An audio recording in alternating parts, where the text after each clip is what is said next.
A little after 6, so we're going to get started here. My name is Nancy Moore. I've been an alder in Monona. This is my 6th year as an alder in Monona. This is my first year as the chair of the Transit Commission. And I'm going to ask each of who you see in front of you are the rest of the Transit Commission. And I'm going to ask each one of them to introduce themselves individually and just say where they live in Monona. And we'll start at the center. I'm Jillian Slate. I am a citizen member of the commission and I live on Gordon Avenue. Great, thank you. I'm Laura Jasper. I'm also a citizen member of the commission. I'm a new resident in Monona earlier this year, and I live on Bridge Road. Thank you. Patrick DePilla, Alder, and I live on Ridgewood Avenue. Addie Ferber. I'm a 4-year Monona resident on LaBelle Lane.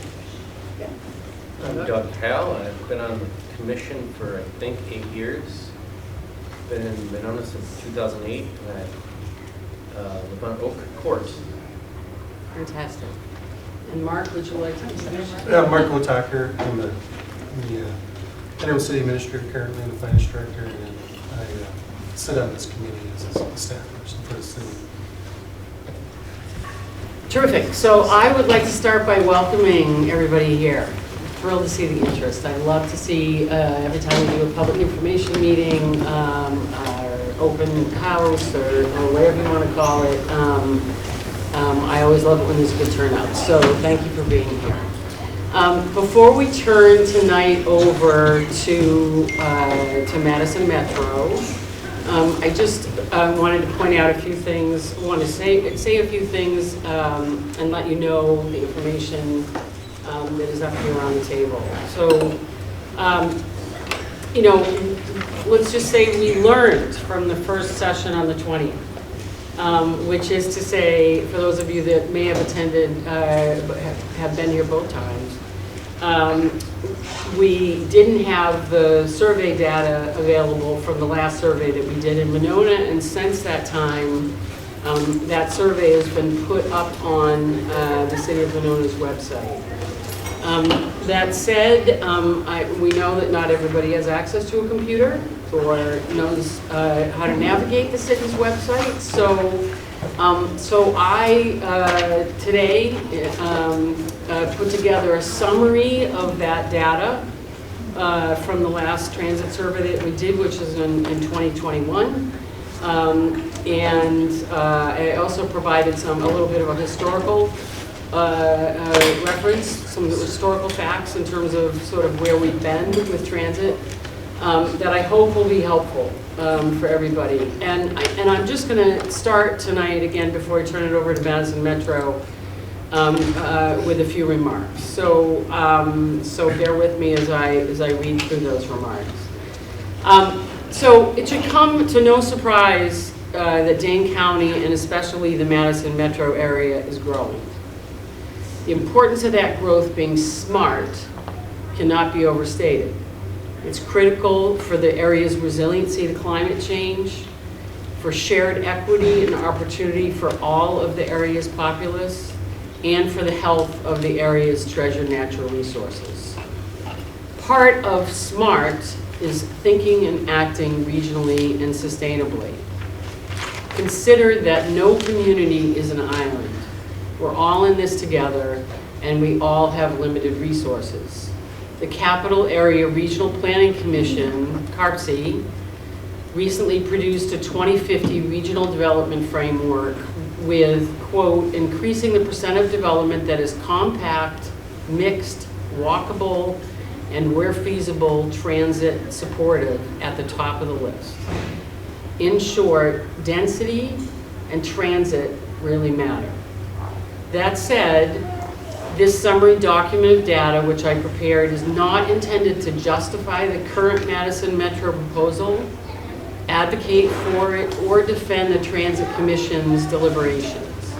It's been written first in the interest of full transparency to provide everyone with facts, and second, and perhaps most important, Madison Metro came to us.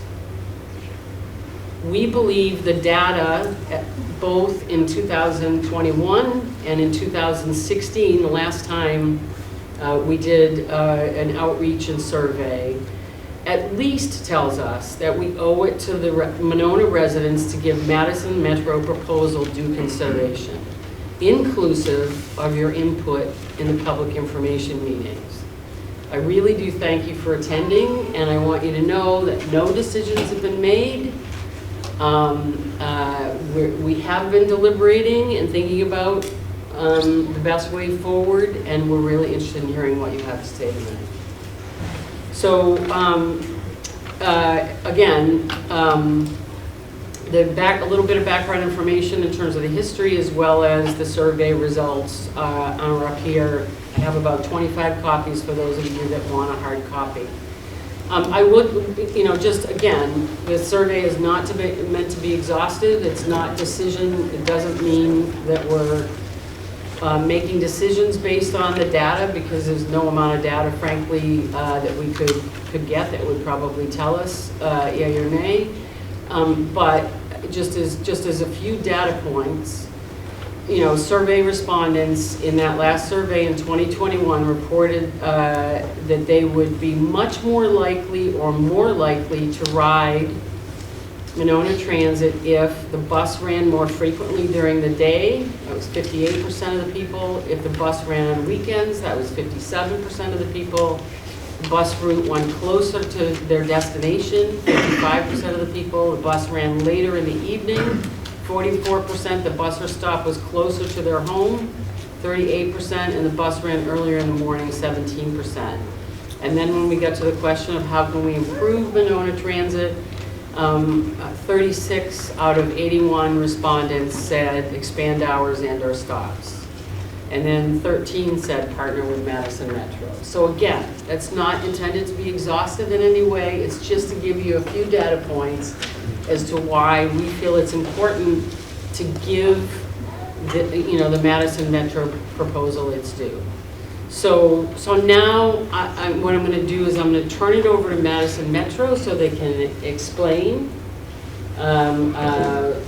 what's been proposed and answer any questions from you all. And then, like any other city meeting, then we'll be opening up the floor to all of you. Those of you that signed up, or if you haven't, you can even, we'll make sure if you haven't, if you want to speak after you've listened to other people or you have other questions, feel free.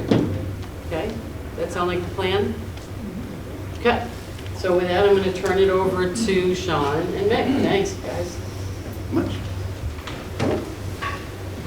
Okay, so first of all, I'm Sean Hetchbeth. I'm the manager of planning and scheduling over at Metro, and this is Vic Rouge, who's the manager of marketing and customer service.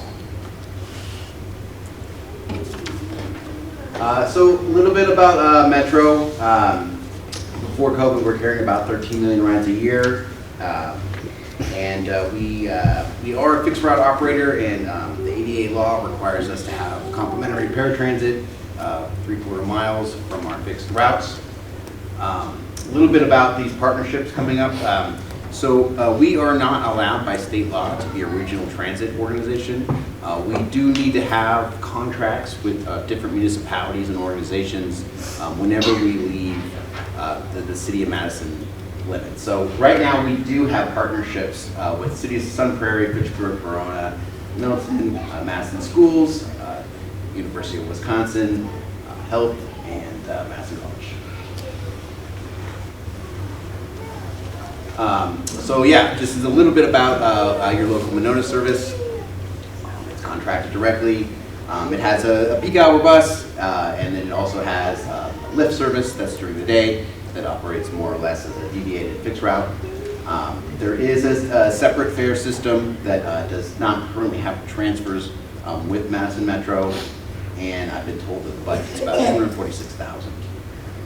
We do have routes that go through the city of Monona, but like I said before, we're not allowed to actually open the doors in the city of Monona without a contract.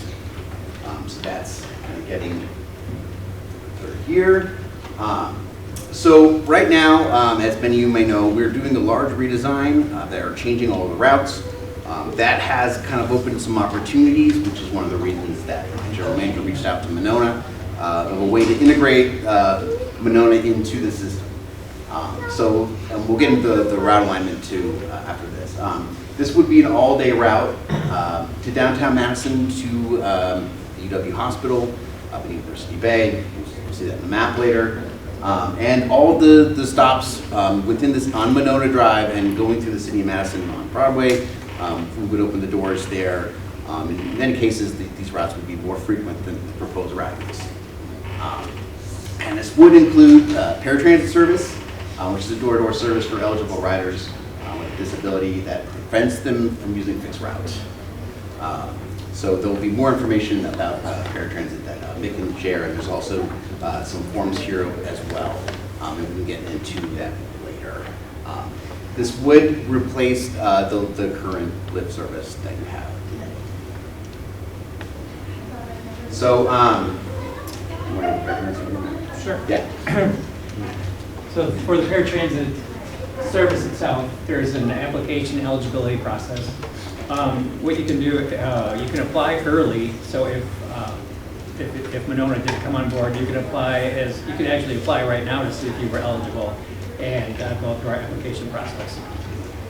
The in-person assessment that you have to go through is something that's done at Metro. If you were signed up for an assessment before Monona signed on board, you'd have to use the Lyft service to get over to Metro. It's my understanding Lyft would take you to Metro in Madison. I believe that to be correct. And if it's after Monona, if Monona does sign on, then after the fact you can apply and we will come pick you up as you being in the service area. And then we'll take you to Metro for the in-person assessment. We also might be able to set up some mobile assessments for those that are over 80 at apartment complexes. Here in Madison, we're going to do that with Sun Prairie as well. So we haven't done that before, so we're still in the process of trying to figure out how we do that. To ride the paratransit, you would need to book a ride by 4:30 p.m. the night before the ride, and it costs $3.25 a trip, or excuse me, each way. So it would be a $7.50 round trip. And then all of our information is available at mymetrobus.com/paratransit, and I did bring applications along for you to just kind of take a look at what's involved with that. And then after the presentation, I can answer any other questions I might not have covered. Sure, we'll pick up more on that. One of the things that for those of you who were here at the last meeting, they kind of wanted to know how it integrates into the system. Once we get to the map, I'll kind of draw that out, but it is integrated. So it would be the C3 route, and so the C is kind of the main line that goes down Jennifer Street by the Madison Municipal Building up to eventually to University Hospital. That would give you opportunities to transfer you'd be within our route network. In today's, so basically what you could do, we have a 2-hour transfer window, I believe. You could go anywhere and connect to any buses within 2 hours. That would include a round trip if you could get back within 2 hours. So it's a little bit more about our fare structure. We do have senior discounts for our fixed routes as well. We're still working on different bus stop placements right now with the city. But it would, for the most case, if it is going by a current Monona Express route, it would serve it. And so basically the frequency is, for weekdays, we're looking at an hourly route. We still have to hammer out some details about when the first and last trip would be to try to fit the city's budget. And that would also determine how much weekend service we could serve. So some of that is it's up to the city and to the larger public.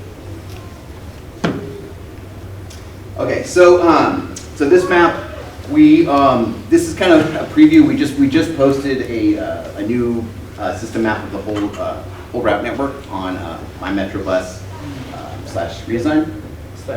Yes. So that will have this whole map there. So up there at the big dark C, it looks like it just turns around. It actually would turn into the C. So the C on its main route would be 4 buses an hour.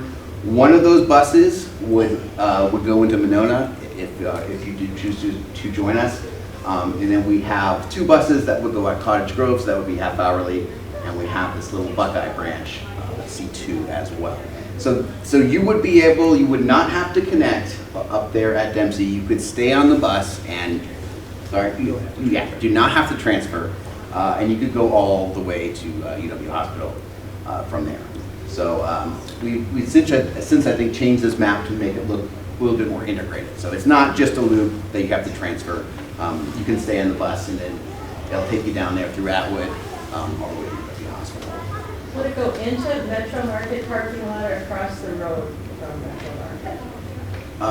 Where it comes down Turns out, Stone Road and then that goes onto Broadway and then up to Fenimore, so that makes that little loop. Not right now. I don't think it would go into the parking lot. I mean, we're still kind of working out where stops would be there. One thing that we can't promise is stops actually on Stoughton Road. It's just the road is not really set up for bus stops. It was at least right now. The state is talking about rebuilding it. Gigi, just to answer. Because people ask if they can get to the grocery store. The Monona Drive is where the Metro Mart is, and so it's the G bus that would take you, I'd say at that corner, that would take you down to the Okay, so it doesn't go there. No, but the G bus would open its doors. Currently now, it goes, well, it's the 16 now, but currently we would open up the doors, and that would be a bus that's coming every 30 minutes, weekends, nights, all the time. It's 30 minutes, and that it goes to several. That also goes to the Walmart on Broadway, and also the one from north. So that also it goes to Woodman's, a couple other different places there, and that's two-way service as well. So as you notice here with the directions here, this is a one-way loop. So in some cases, you would have to transfer to ride all the way around for intra-city trips. So yeah, this is a little bit more about how it's integrated into the city of Madison. As you can see, it takes Atwood Avenue, goes down Jennifer, takes a little Wilson and Doty couplet, goes up Broome and Bassett, goes to University of Johnson in the main campus, goes down Old U up to University Bay, and then we'll stop at the hospital there. Yeah, if there's students here or if you professors or anything like that, it is a one-seat ride to the campus here. I'm sorry, you said it goes down Wilson and...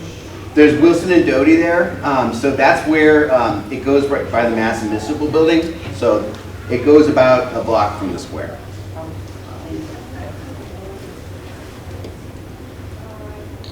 A little bit about next steps. We're trying to incorporate this into the redesign plan. It's completely up to the city whether they want to pursue this option. It could be as soon as in June 2023 when we're implementing everything, or if the city elects to take some more time, that would be fine too. But this is a route that has been proposed by Monona that we've given advice to. But at the end of the day, this is something that the city decides. Thank you. Can I ask you a question? Sure. I've heard that Madison Metro is transitioning to electric buses. Do you know if the C3 circuit will be served by an electric bus? It could eventually. We have 3 40-foot buses that are kind of bouncing around on different routes right now. But our BRT buses are only going to be on the A and B lines right now. So there is an opportunity to have an electric bus on this, but right now we don't have enough buses to guarantee that all Route C would be an electric bus. Just as a follow-up to that,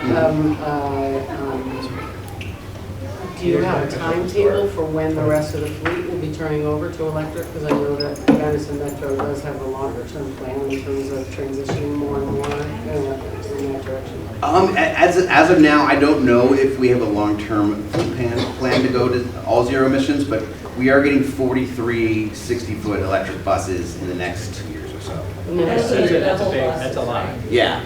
Those are the double buses. Yes, they're the bendy bus, accordion bus, whatever you like to call it, articulated. But those are going to be for the BRT lines, and they're not going to be, C and D are kind of they're probably the highest frequency lines that aren't BRT. So They're lines that, be running frequently, but it depends kind of on how much budget the city's set aside to see how late it runs. Okay. Question about the C route. Coming eastbound from downtown, since the C splits into 3 different sub-routes, how would I know if I was on the right bus to get back through Monona? Very good point. So it'll be on the head sign. So you'll see it, and it'll be in amber colors. It'll say C3 Monona, or whichever you like to have as a head sign.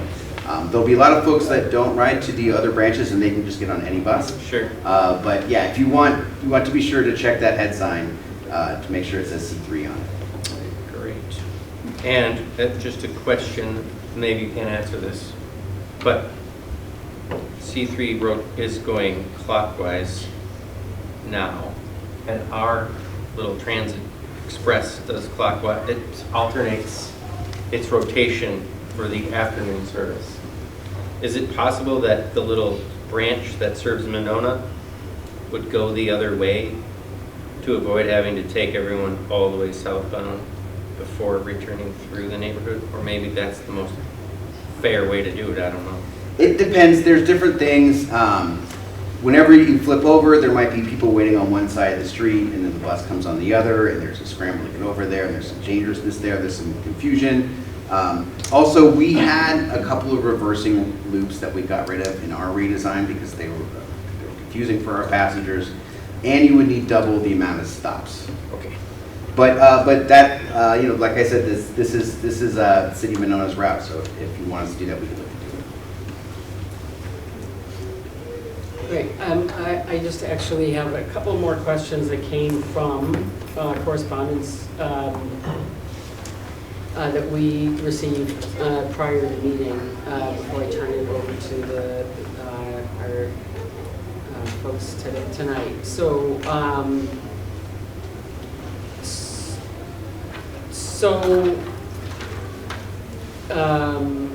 can you describe the process of ascending the bus with a wheelchair and mounting the bus with a bike or a stroller? Those people that... Oh, like that. You want to do that? Yeah. Yeah. You So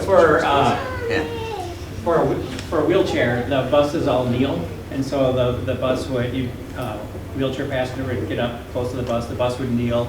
It would put out a ramp, which is really kind of it's really low to the ground, so just a quick the ramp, and then you just roll on, and the bus raises itself back up, and you go on your way. It's a lot different than buses back 10, 20 years ago, where you'd have to wait for this ramp to come out and go down. It's not like it's pretty quick. As far as the stroller, that was the question. Same thing, if you ask the driver to kneel the bus, same thing, you can just roll right up. We just ask that strollers are just kept out of the aisle as best we can, so we're not blocking the aisles. And what was the third one? Oh, the bike? Yeah. The bike is, we have videos on how you can use your bike on the racks. What you can do is basically it just flips down. You grab one handle, it flips down. You put your bike into a track, and then you pick up one handle and put it on the wheel, and that's pretty much it. And the big thing is to actually remember to take your bike with you at the end. We have a lot of people that forget their bikes, so we do keep them at Metro and try to return them to everybody, but that's just one big thing to remember. Or we could donate them to, I don't know, a bike nonprofit.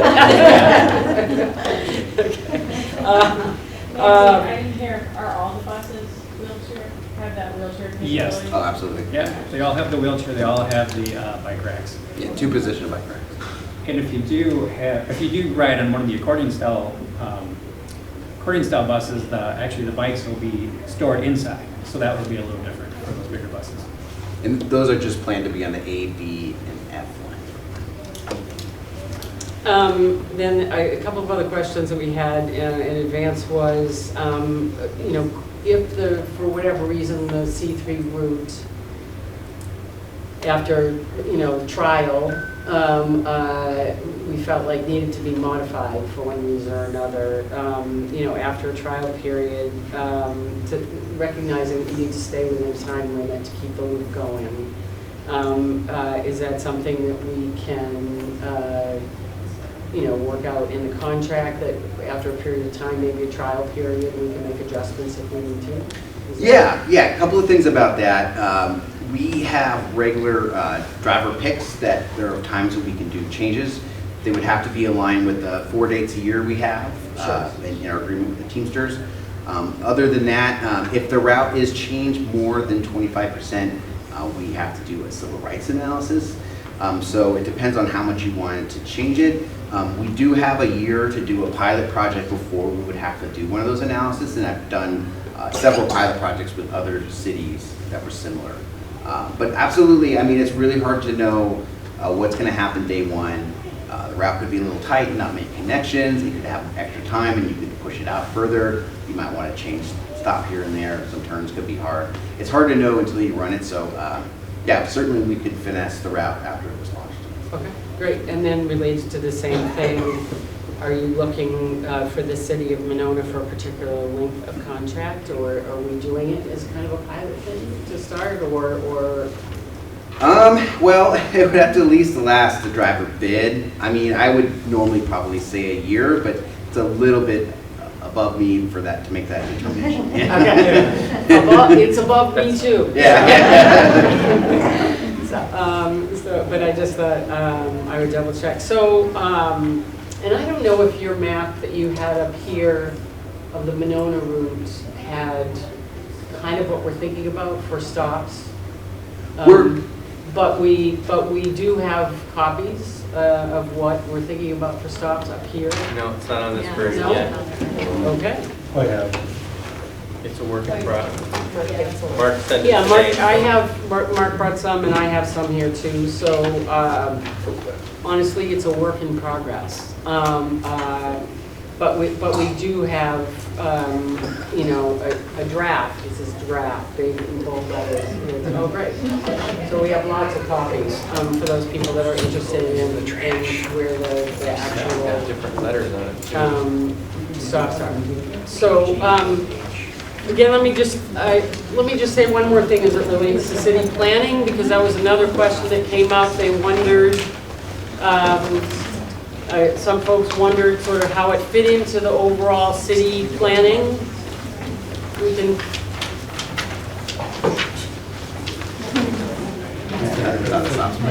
Don't worry, you can come up afterwards too.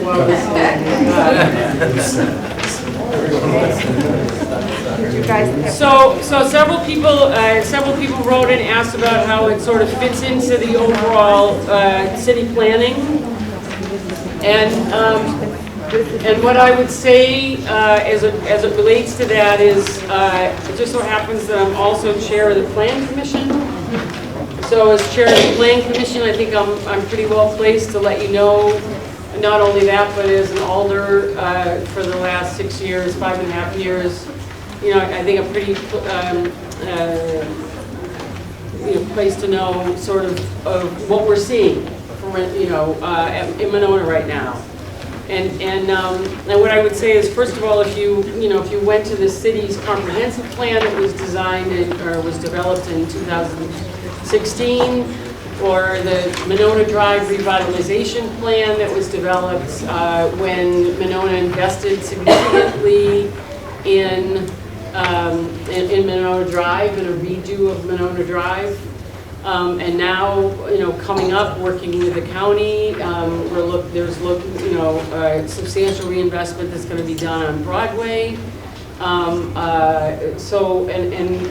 all of that basically boils down to, for a long time, Monona has seen and hoped for smart redevelopment of particularly the Broadway and Monona corridors.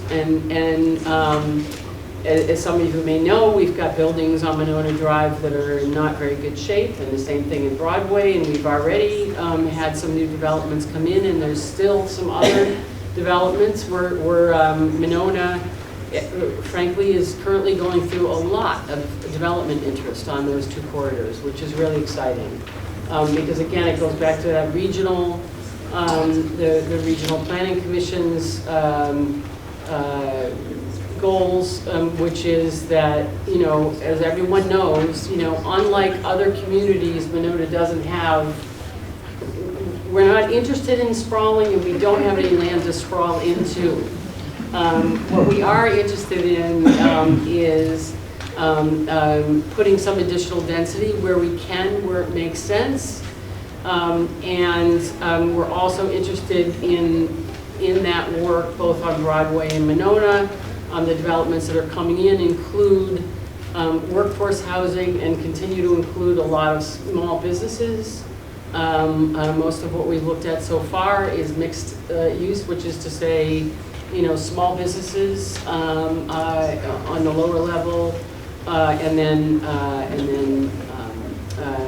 apartments or condominiums on the upper floors. And so, and every single developer, as well as a lot of small businesses in Monona, and even large businesses in Monona, have asked about our mass transit, which really is not mass at this point, right? Because of the schedule and everything else.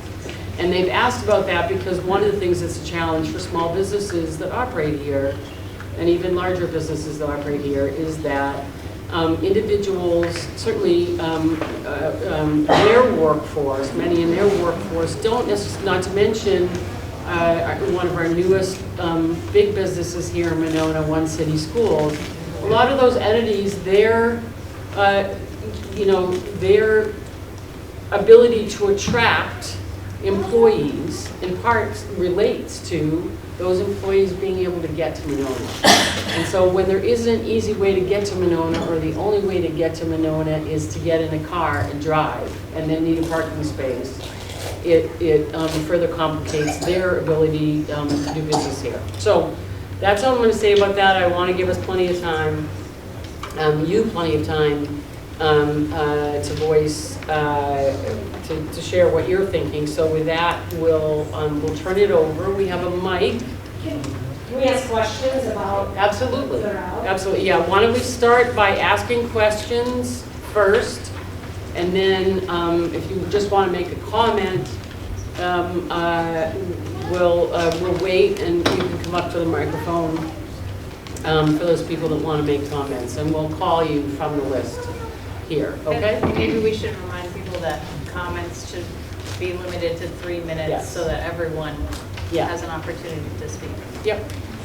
And we're here to listen. So unless you ask us a question directly, our total investment is to listen as a commission. So did you want to ask a question? Yeah, so a number, like on the route here, Owen, Maywood, Winnequa, there are no sidewalks on any of those streets, and there are also a lot of parks. There's a school there, the pool is close to there. I'd like to know, kind of on these routes in Madison Metro, how many streets are you guys running on currently that don't have sidewalks? It really kind of depends. We have several school Dodger routes that are done with flag stops that a lot of those streets don't have sidewalks.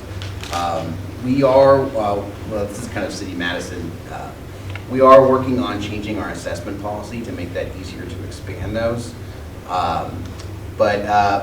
If you see the map, there's kind of some infrastructure improvements required in some of those. Some of those are existing stops that don't have sidewalks currently from Monona Express. But I've listed the places that have current sidewalks there. But that is up to the city of Monona.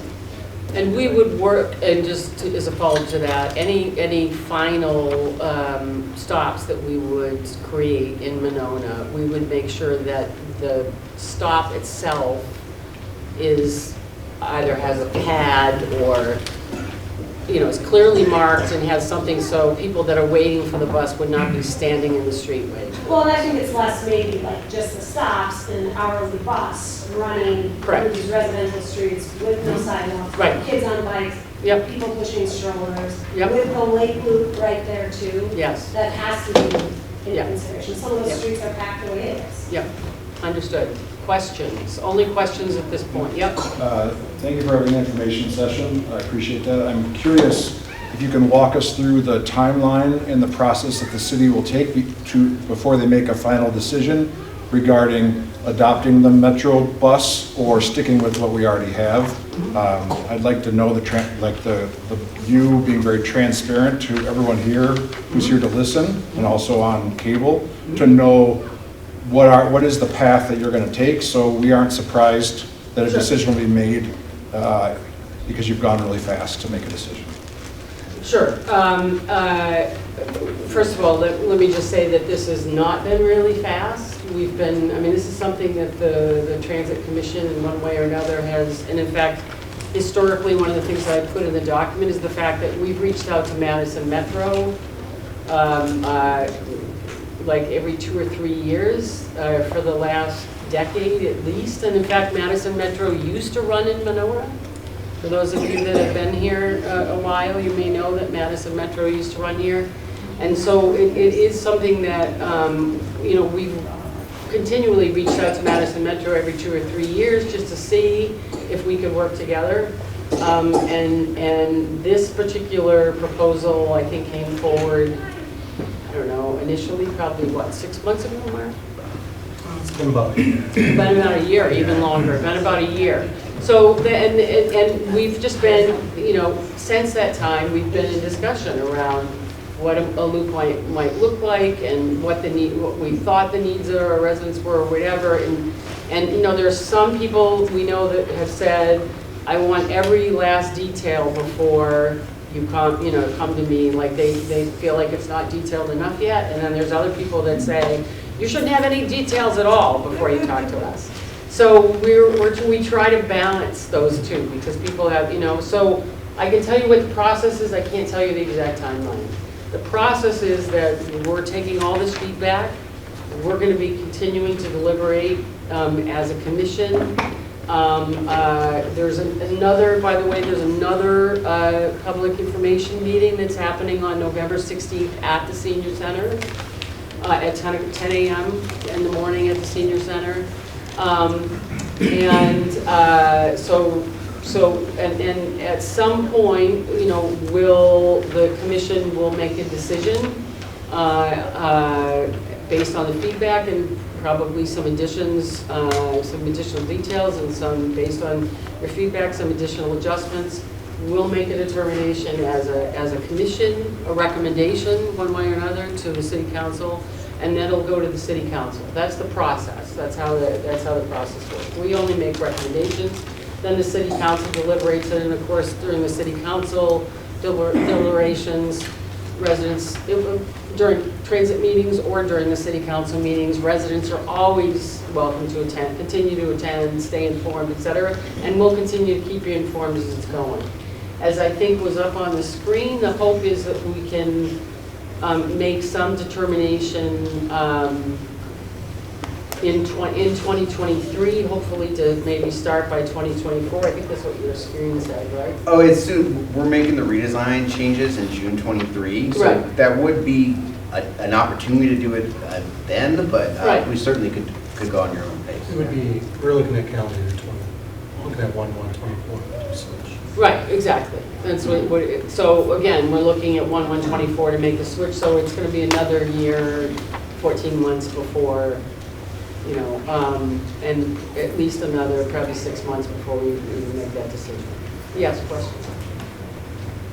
Can the Metro representative give us some examples of how much time it would take to ride from one point to another on this C route? Like just for myself, my example would be I'd be way down in the lower right-hand corner by if I'm right in Monona Drive or if I'm right in Cops 51, that area. What if I wanted to ride down to campus or to UW Hospital? How long would that take? Oh boy, I really don't have that in front of me. And some people asked this last time. I mean, I can say that it would be comparable to the Monona Express. It would be slightly slower to the square area, I could say, because there are a little bit more stops on the way, and it is going down Jennifer Street.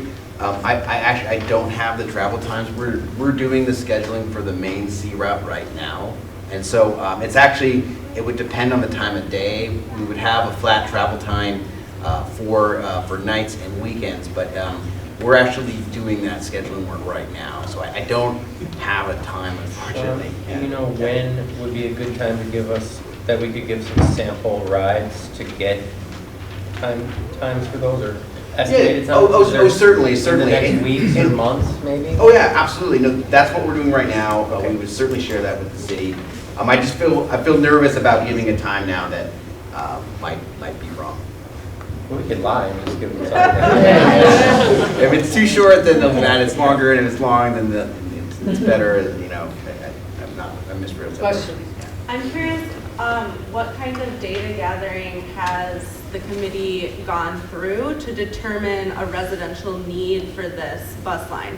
I understand the need in terms of we're growing, we're doing a lot of construction on Broadway, but most of our commercial businesses in Monona lie on our main roads, right? Monona Drive and Broadway. So I'm curious, what kind of data do you have that proves a need and a want from the community, from the residents living in the neighborhoods, for the buses to go through the neighborhoods, if any?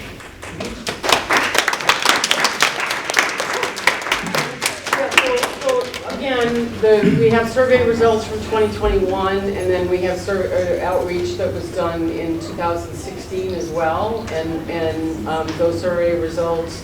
How many people How many responded to that responded? survey? As I said, again, I'm not using the data, I'm not saying the data is the end-all and be-all, but Please be quiet and respectful. So I guess then a follow-up would be, is there a plan to re-survey with a larger, an outreach to a larger group of people that represent the current Monona makeup, I guess, would be my follow-up. Sure, that was something that was suggested at the last session, and we haven't had a chance to talk about it yet as a commission, because we were just at the last session last week, and we just got here this week, but we'll definitely take that into consideration. Thank you. In Metro, we do have people that currently walk down to next to La Follette right now that if those doors were open, they would probably induce more ridership. There are several boardings there nowhere near when La Follette is in session, so those would be Monona people. So that's some data. Right. Other questions at this point? Not comments, just questions.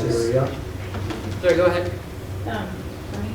I just had a question about if there was, like, you're mentioning, sort of buses are going by, but the doors aren't opening on Monona Drive and Broadway.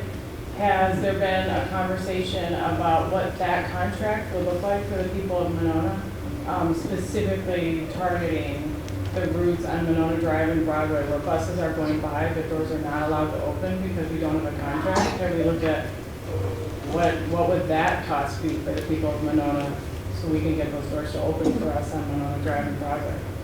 That's actually what Monona has requested previously of Madison Metro, and I can tell you to just do that, the contract was prohibited. By who? When was the I was just curious, like, how recent that was. What was that? I was curious how recent it was that it was determined it was I think prohibited. the last time it was 3 years ago? 3 years. 2 or 3, 2 years ago? 3 years. Yeah. 3 or 4 years. I was just wondering if that would be Yeah. something to talk Yeah. about. Question? I have a question mostly about paratransit, I guess, as the daughter of somebody who lives at Heritage Monona and is in a wheelchair. I am wondering, this is a little thing, but the lift currently goes under the portico so that when it's crappy weather, I can get my mother in a wheelchair right onto the vehicle. Is that something that a bus or a paratransit bus from Metro can do? Yeah, I guess I'm not quite familiar with what the area you're Canopy over the door. Yeah, Heritage Monona is a big assisted living facility, and although there's a sidewalk there, there's a little drive up and you go under the portico for somebody who, it's difficult for me to wait with somebody. I mean, I know it is for everybody. I get that, but in particular, the elderly and disabled in that facility. It's door-to-door service, so if you give us the address to that location where you're going to be at there, yes, we'll go there. And then the driver goes to the first door of the building to help. if you sign up for door-to-door service. So, And how about if it, because it is a stop listed on the regular route, it's number 5, it looks like to me. That I assume would just be staying on the road. Yes. Okay. And then I have heard just randomly that the lift will be stopping, whether or not this is a discussion. Is that something that you guys can tell me? That just our paratransit part? We have not made any decisions about whether or not, are you saying that the lift would be stopping regardless of whether we do Right, this or the not? lift itself is making the choice that No. they're not going to be continuing. Absolutely not. Okay, so that will continue.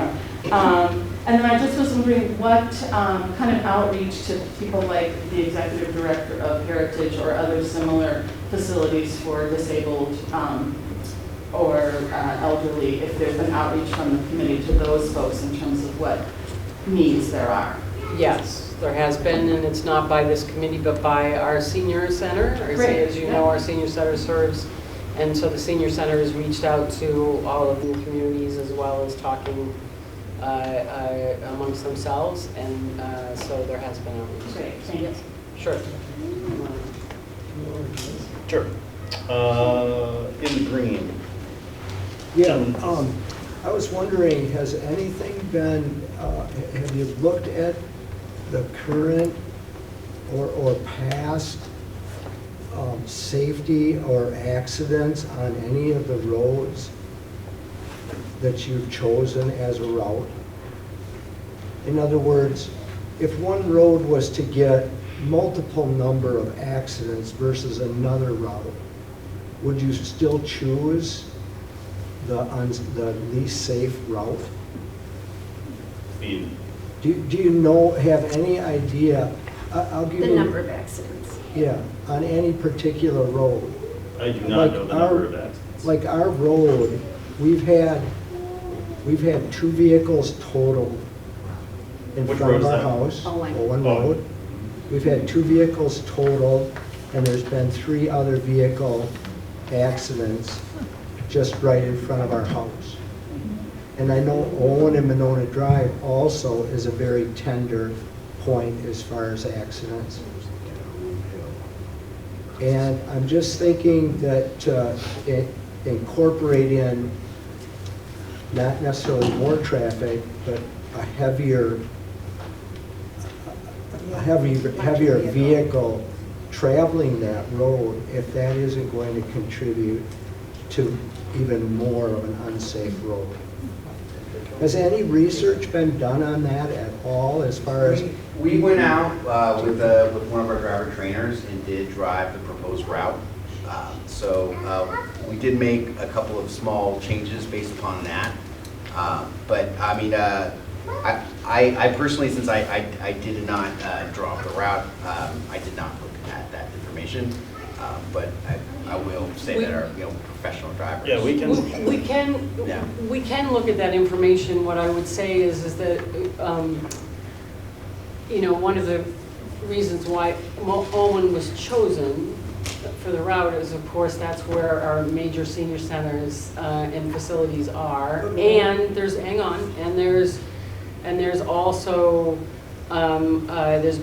been, and of course, the density of housing there generally, because there's apartments and condos in that area in addition to the senior center housing. And there's a development that's being considered for where the bowling alley right now is as well, that would add to the density still further. So that particular place, in order to serve as many residents as possible, was identified as that way. So we can look at the safety data. Your question is well taken. Your question is well taken, and we can look at the survey data. Okay. What is the survey data? We can look at the safety data. That's what I meant. We will look. We're taking your suggestion, and we'll look at the safety data. We appreciate it. Gray sweatshirt. Chicago gray sweatshirt. Yes. So I just want to make clear, so the Lyft, when you say on demand, I don't use a Lyft service, does that mean you can like call it and they'll come and get you like within the hour? Okay. So then the paratransit is, you have to call 4:30 the day before, correct? Correct. And then it costs more than double what the lift service costs right now, that doesn't sound really effective or efficient. I guess that's, I just wanted to clarify that. Current service doesn't go on, you can't call an hour and get on. You kind of still have to call a day in advance too. Okay. I guess I'm confused because people over here kind of acknowledge that you could call it on the day of and get a ride. Is that true or no? Can, but it's. 24 hours. Yeah. Okay, I wasn't I just wanted to clear that up. I wasn't clear on whether, because when they said on demand, I thought that meant more immediate service. So it is still a 24-hour or call the day before? Sometimes they can get you, but most of the time it's 24 hours. I wonder, does Madison Metro have that flexibility at all to get somebody same day if it's called early in the morning or anything like that? Unfortunately, no. We have a lot of riders that it would be prohibited for us to do that.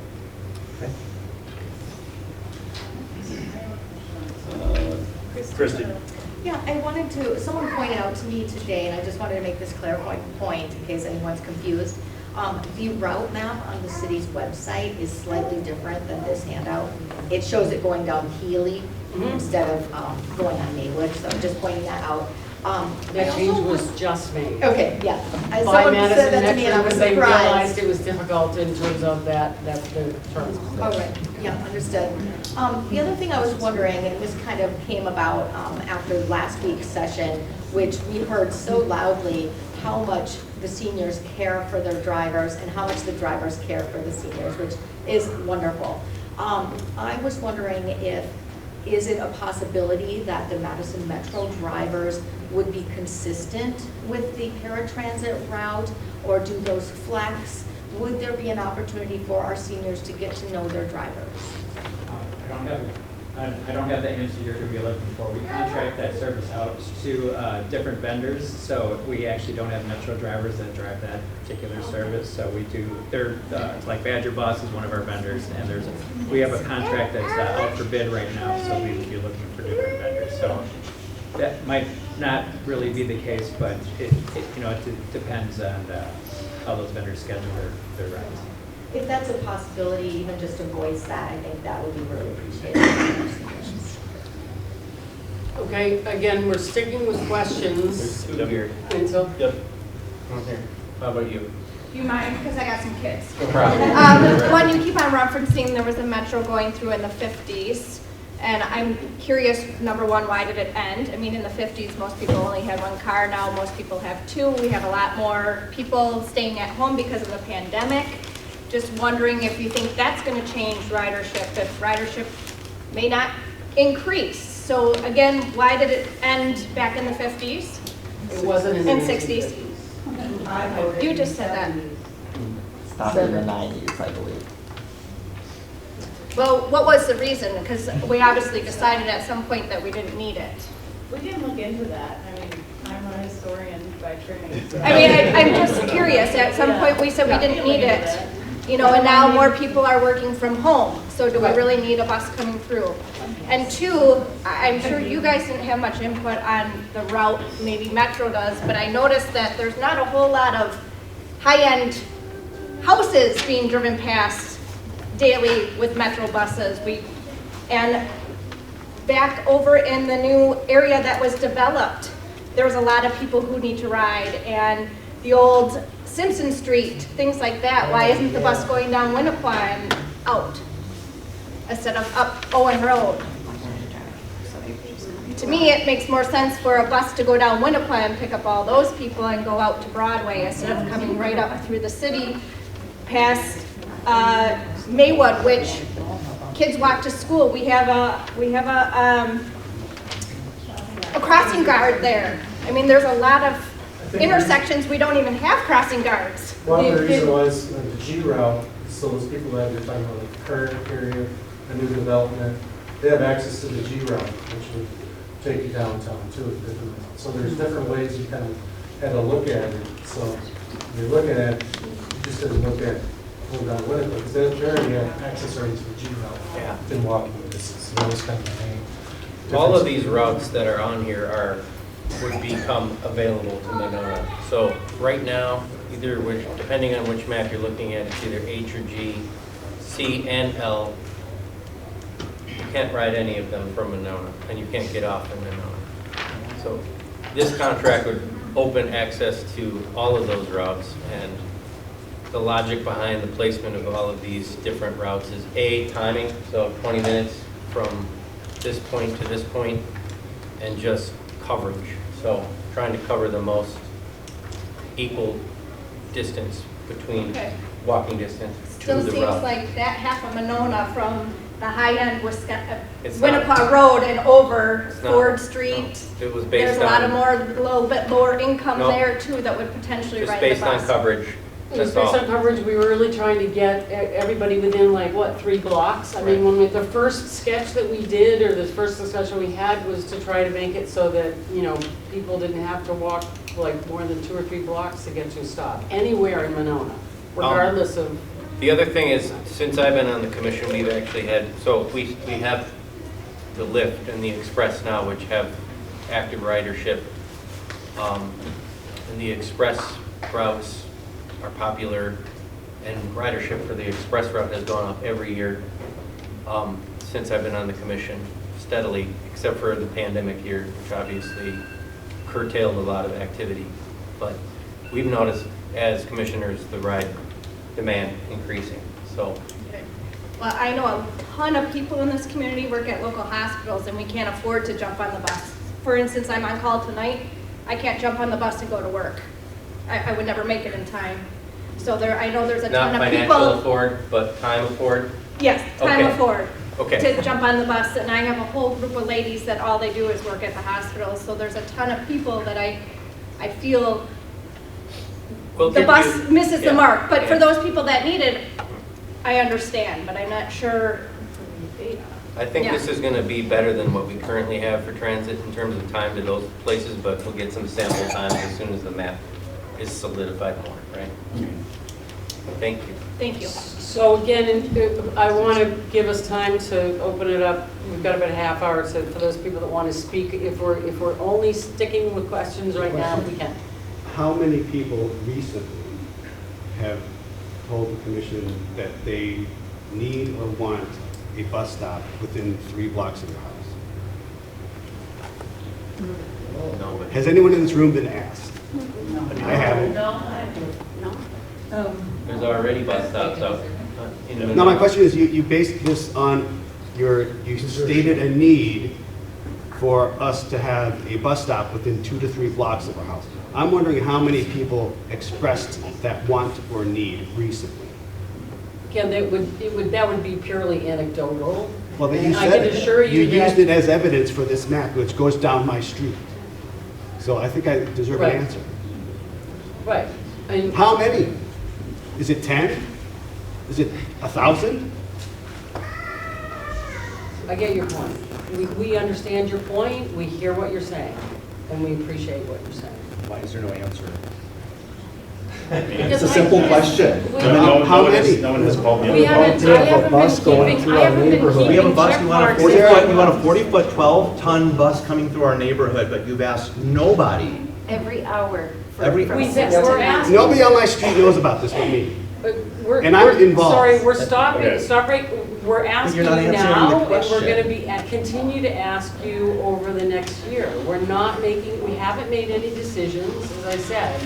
We feel like we owe it to the residents of Monona to look at this proposal, because Madison Metro came to us, and there is the data that we do have says that there's interest in having more That's the transit data done. I'm interested in. What data is telling you that enough people in this neighborhood here demand a bus stop within 2 blocks of their That's house? why you're here tonight. That's They're right. getting your information right now.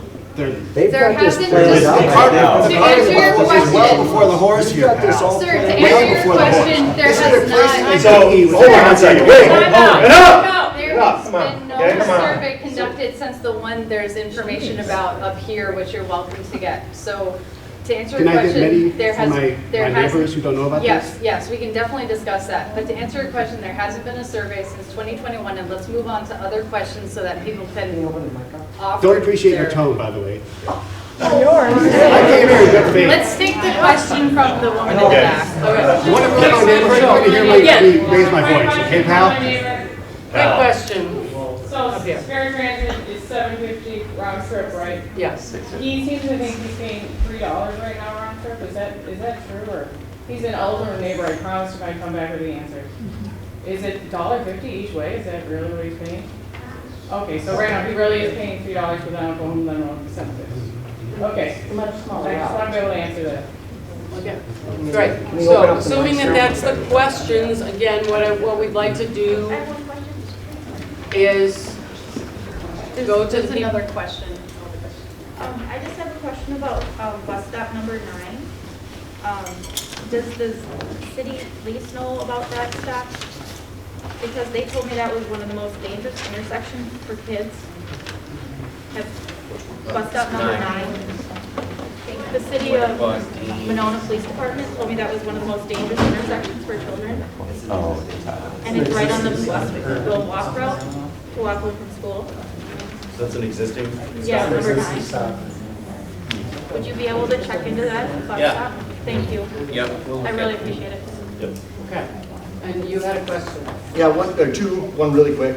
Are the current drivers for the Monona Transit, are they City of Monona employees? No. Or those are contracted employees? There's a contract. And then the second is sort of in the spirit of a lot of these questions about sort of the rigor behind some of the data-driven decisions that are going to be made. Did you guys look at the safe routes to school data? When McKenna Road did their resurfacing and curb and gutter and sidewalk, the city enlisted, I think it was the University of Wisconsin, to do a safe routes to school survey, looking at how kids and pedestrians and cyclists are moving through the city. Did you guys use that data when determining sort of the route?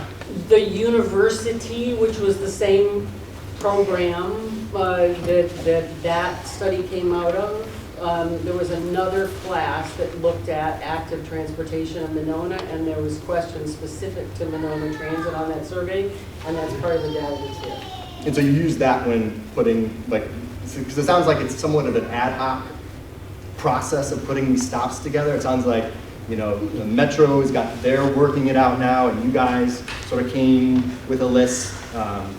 And so did that data get used in this sort of first draft? I'm just trying to understand all of the inputs you guys used besides the density to come up with these routes, or this sort of main route through the city.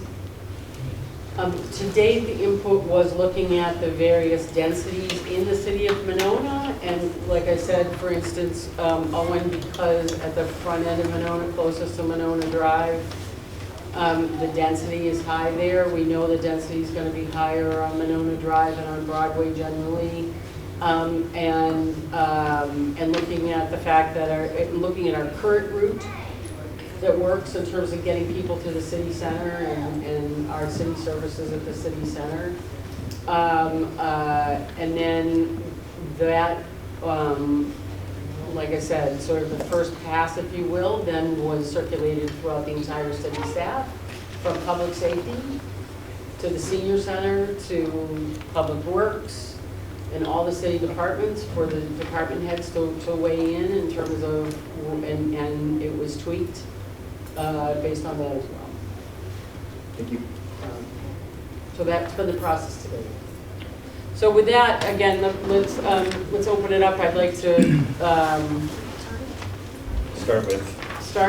we'll start at the top. If you've already said what you wanted to say or asked the question you already wanted to ask, we'll move on to the next person in the interest of time. Let's go ahead.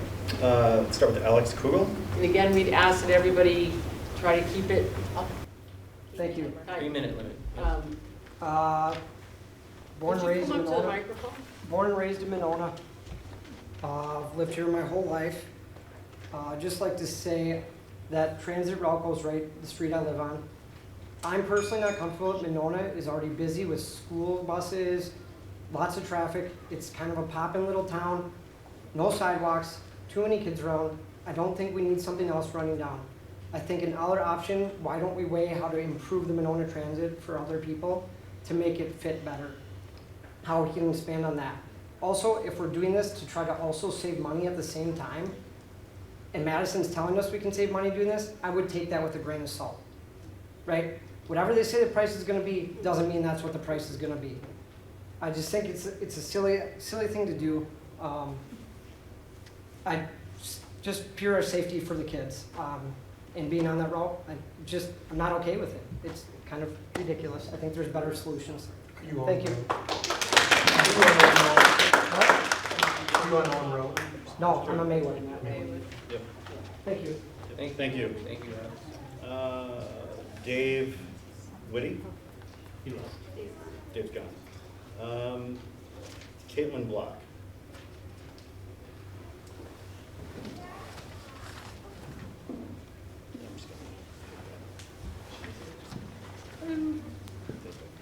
Hi, I'm Caitlin. I'm a resident and homeowner in the neighborhood.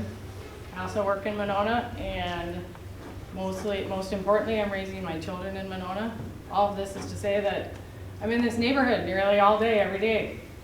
You'll see me walking, pushing a stroller, gardening, playing or attending sports, checking out books at the pool, sweeping the weeds from our beaches.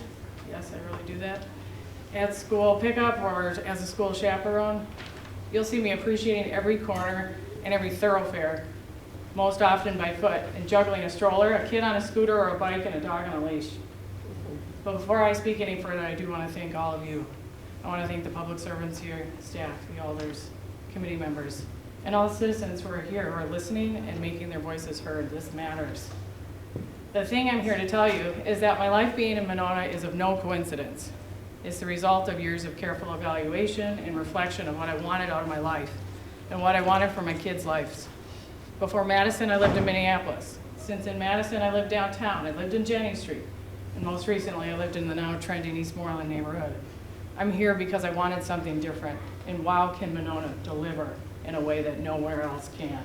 Monona is a slice of tranquility, refuge, intimacy. It's both removed and connected to Madison's action and intensity. Monona is peace over noise. Monona is slow over fast. Monona is friendship over anonymity. Monona is a smile and a hello. Now let me get to my point here. My point is that the scope of this conversation goes much further than a conversation about transit. This is a conversation about if we're surrendering Monona to be just more Madison, or if we're holding firm to our identity as walkers, bikers, nature lovers, and proponents of a safe place to raise a family. Full-size commercial buses do not belong on Monona residential streets where my children walk to school, are learning to bike. And if I wanted noise and intensity and congestion, I would have stayed in Madison. And I know that I'm not alone because I've been listening to Monona voices. In the last year alone, there's been extensive public input from anyone following the road work on South Winnequa, noise complaints from the neighbors near the Current and San Damiano input. The feedback speaks to problems with child safety, the need for sidewalks, the need to not have sidewalks, pedestrian safety, bike safety, road congestion, and noise pollution, as well as the common craving of the people for a sense of stillness and tranquility in the day-to-day. Show me data to justify a proposal that impacts 100% of the neighborhood's daily life when current ridership is less than 0.5% of our current population. And I'd like us to focus, I'd like us to be focused on the predominantly elderly and vulnerable residents of Monona who use and prize our current transit services. While they may be small in numbers, they are significant in importance. I can't help but shake the feeling that we're fixing a problem that doesn't exist. Thank you.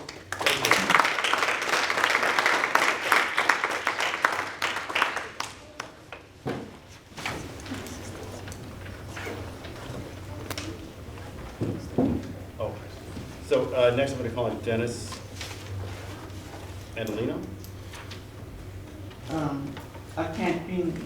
To help him out by reading his statement. Is that okay with everybody? Yeah. Okay.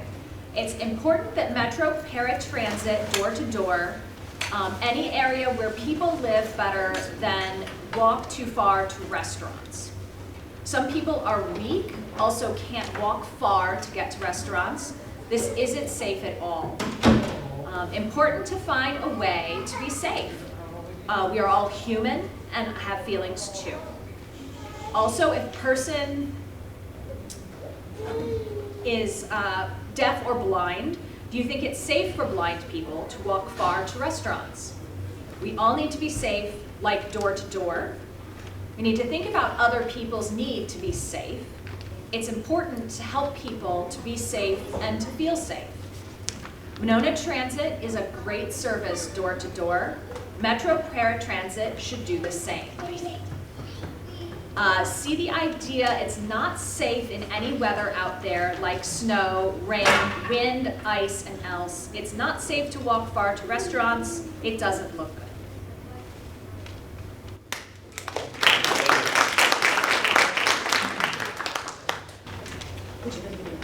Sorry, I can just can't get around the table. Yeah, the bottom. Hannah Hartman? Hannah? Oh, sorry, I thought it was the last one. Oh, yeah, We decided to mix it up because Yeah. there are a lot of people on the list, so. Yes. Is it okay if I just speak from here, if I speak loudly, or? Is it being recorded there? It's being recorded. Peter here? He said Either one's Oh, Okay. it works? Okay. I just want to echo what Caitlin said. First and foremost, my main concern with this proposal is that the safety of our children was not, and our residents, was not number one. I don't see the data that supports this proposal, and I don't believe that safety was the number one consideration when planning this route. So my main concern is our children's ability to walk to their school, where third graders are not allowed to take the bus, the school bus for free if they live within a mile or so of the school. That's a significant walk for an 8-year-old. My son will be 8 in third grade. It's a significant walk, 7 blocks, 8 blocks, lots of turns on some of the roads that this route is planned on. And some of those roads don't have sidewalks. So I'm very concerned about the safety of our community. And then secondary to that, I'm also curious about the hidden costs of having these large buses run down our roads.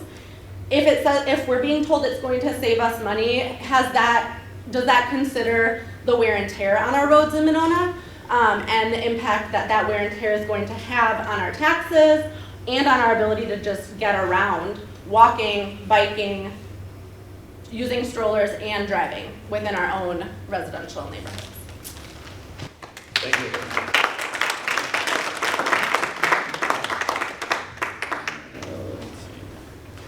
Wendy Way?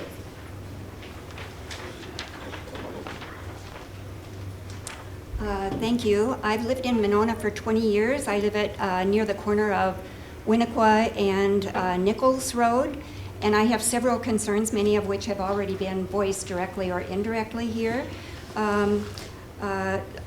The concerns I have are specifically related to the C3 route that would come right by where I live. First concern is there doesn't seem to be the well-documented need for the change. I did review the survey that was posted online. It's based on 166 individuals, and so I would support the need to expand that survey so that more people have an opportunity to express their views on this. I have also seen in the Capital Times that reports about how ridership on Madison Metro buses has declined precipitously in recent years, and some of that is due to the pandemic, but also due to the fact that there are big changes in where people are working. They're working at home, and they're also shopping online as opposed to going to shopping malls as much as they did. Also, there are additional ride-sharing options like Lyft and Uber that people are using instead of buses. And I think that the indication is that these trends are likely to continue. So although it sounds like the ridership on the Lyft has increased, I don't know that that's true for the Madison Metro bus system as a whole. And running buses that are empty on the hour through our neighborhoods is not going to serve anybody's interests, I don't think. I'm also concerned very much about the safety.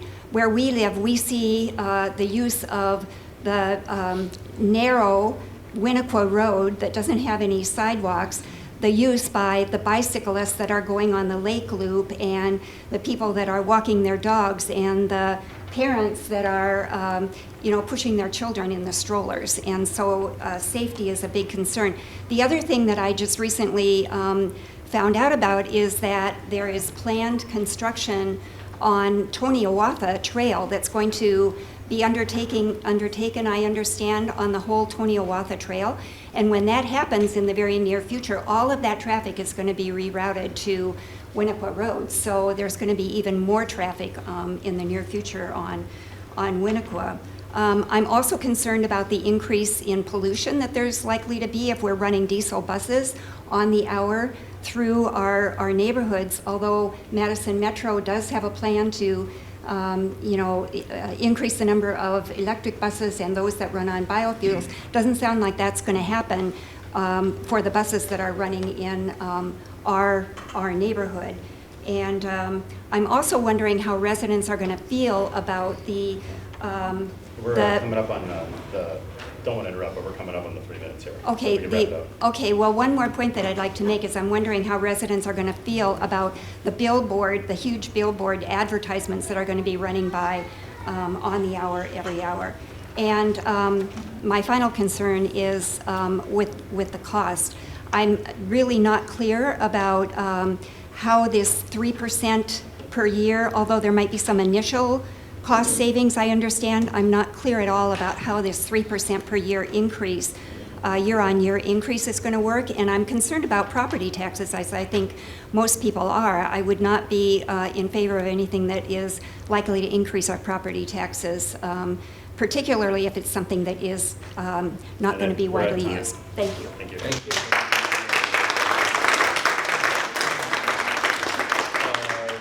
Gigi Kelly. I have quite a few things that Wendy said too, so I won't repeat those, but everything she said was spot on. Do you want me to come over there? No, that's fine. One thing you guys mentioned last time is, well, what I heard last time was that people are very satisfied with Monona Lift and Monona Express. And something else, and with that service as it is. And one thing that I heard some of the committee say that they saw Monona as a black hole. Well, I've been in Monona for 30 years. I do not see it as a black hole. I see Monona as a unique, autonomous community. We have our own, people come here for the school. Let me back up. People leave Madison to come to Monona because of what Monona is, our school system, our park system, our pool, our police department, all these things.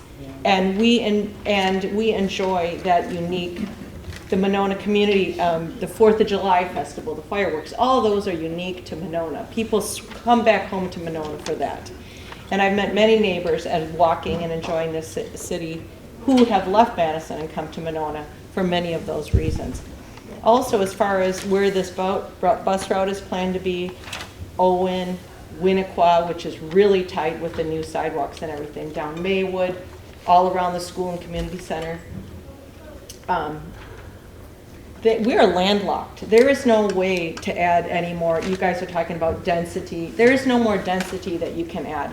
Now, after listening to what's been said, there is an opportunity for Madison Metro where it is being developed, Broadway and Monona Drive. And maybe there's some hybrid system that could come about serving the people who love the lift and the express, but also providing opportunity where the growth is, but not running these buses, creating more pollution. I mean, that's a concern. And where's this money coming from? It's our tax dollars. The savings are from the federal dollars that are coming from the COVID relief funds. That's where the money's coming from. And then it comes from our property taxes after that. So maybe there's a hybrid solution. I've been observing, there's people waiting for the bus on Broadway. I've seen that. I haven't really noticed Monona Drive, anybody waiting for the bus. I see tons of people, by La Follette, Femrite using the bus. But maybe there's a hybrid solution, but the bus is, I don't believe there's any demand to run Madison Metro through our neighborhoods. And thanks for serving our community. It's a lot of work, and you have to understand a lot of people's needs and meet a lot of people's needs, so thank you. Thank you. Ivana. She's on the phone right now. Okay. And Molly Groupie. Hi, I'm Molly Groupie. I was on the Transit Commission for a little over 4 years. I used to be on the City Council as well. I don't envy your position now, all of you sitting up there, and I'm really grateful for all you do. A couple of things. Just a reminder to people, if you want to stay involved and attend meetings, those are all open to the public. You can sign up for alerts online. That way you won't feel blindsided about information that comes down the pipe. It's really important to stay involved if you can. If you have access, please do that. Second of all, the contracts that we have had previously with various transit companies have been perilous. We've had contracts taken over. We have a driver shortage. The driver shortage has been going on for over a year. And so as beloved as the Lyft and the Express may be, they do not meet the needs. We've had to reduce routes. We've had to reduce capacity, number of buses that we're able to push. It's not a perfect system, and I don't think it's appropriate to necessarily view it in an idealized way. I also just want to add that on my time on Transit Committee, as chair or co-chair, we heard nothing more from the community constantly than the need to partner with Madison Metro so that we could expand access. We heard it all the time, almost every time we had a meeting or a guest or a public input. Everybody remarked on this. It was something that was constantly voiced. Maybe not by the people in this room, but by a lot of people in the community who aren't dependent on cars or biking or walking to get where they need to go. I think this is an extremely important opportunity to examine with good faith with the Transit Committee and the Council. I think for seniors, we need to be very conscientious about what those services look like, both cost and availability. And I think there are other options there and wiggle room there to potentially work around. Lastly, I just want to say sidewalks is something that we talk about constantly in this community. If you want sidewalks, we need to advocate for that and pay for that. If you want city services like our contract with the Lyft, we have to advocate for that and pay for that. There's always going to be a cost. I think this is an exceptional opportunity. I think if we can make it work for seniors, I absolutely think it's something that we should do, especially with our incoming population and just the greater need for people to not be dependent on cars to get where they're going.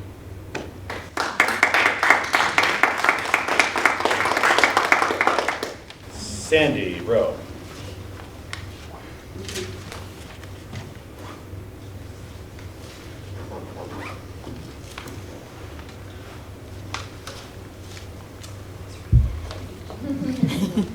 Hello.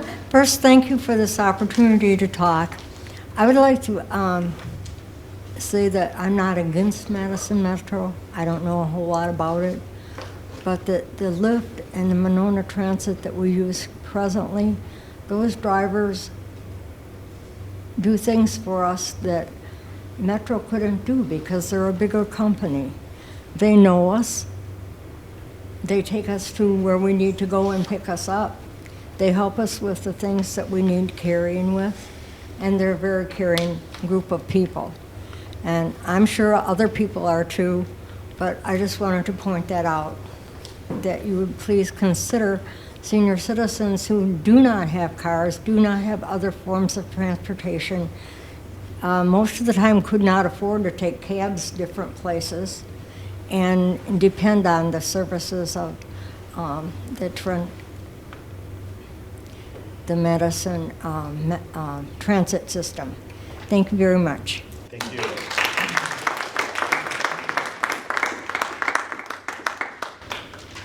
Then we have Julia Jenkins. Julia?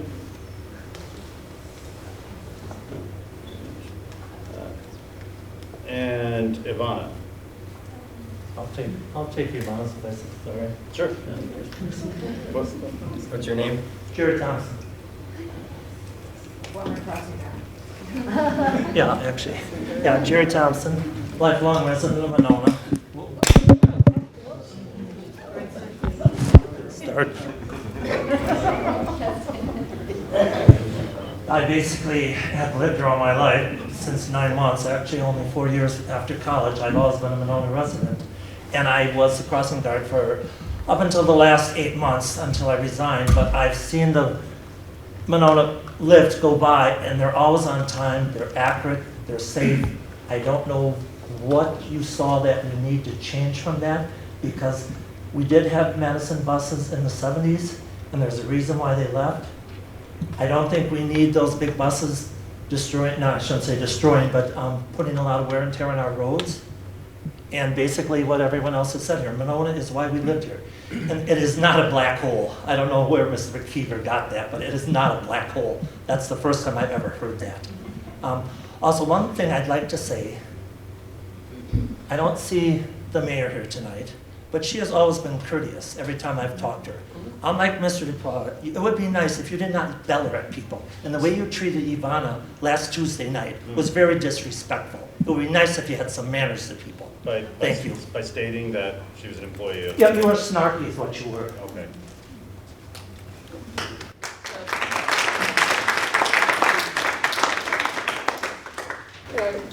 Just as an FYI, the mayor is not here this evening because like the last session, she's double booked in city business. There's a CDA meeting tonight and that she needs to be at. So it's not that she wouldn't choose to, and I can assure you she'll watch what's going on here tonight. It is 7:30. We can keep going. Is there anybody here who did not hang on, it did not speak? I especially want to get to those people who were not here last week. Right here. Okay. Oh, okay. And your name is on the... Matthew Bedor. Matthew. Veronica. Gotcha. I just want to make sure I checked off the list. Yep, there you are. Go ahead, Matthew. Hello, everyone. My name's Matthew Bidorf, and I kind of wish I had written up some of my remarks, but I knew I was going to sit in this meeting and have completely different thoughts. I am a lifelong resident of Monona, grew up on Strikers Road, moved to college where I got a degree in atmospheric and oceanic sciences, and then tried to make my way back to Monona. A thing about me is that I come from a low-income family, and I still consider myself low-income. Me and my partner barely make enough to live here in the city of Monona. And so we rely heavily on the mass transit system, as we are a one-car family. And the Monona Express, although a very lovely service, and we would definitely not degrade any of the people who work there, or frankly, the service that it's providing, it simply is not frictionless, and it's simply not doing what you would expect, especially if you want to be a sustainable city, which I know the city of Monona wants to be. As an atmospheric and oceanic sciences, I can tell you that the #1 way to reduce carbon and greenhouse gases is by mass transit. And so having an effective, frictionless mass transit system is the way to be sustainable. And I would highly, highly suggest that we look into a system like Madison Metro to provide some of those needs. The other thing is I do completely understand the neighborhood thing. And as a City of Monona resident, I look at this map and say, if we had the G route, the L route, and even the C3 route that didn't go through the neighborhood, but simply went up Farm Right and then up Monona Drive, I would be willing to pay more in property taxes. If we could simply have those bus stops. And so I would deplore our Madison Metro representatives here to go back to Madison Metro and let them know that, yes, you may be hearing a lot about the neighborhood aspect of it, but Broadway, Monona Drive, Femrite, and then, obviously Stoughton Road, there's definitely a need there. It's the equitable thing to do, it's the sustainable thing to do. And I think with that, I'm just going to leave it at there.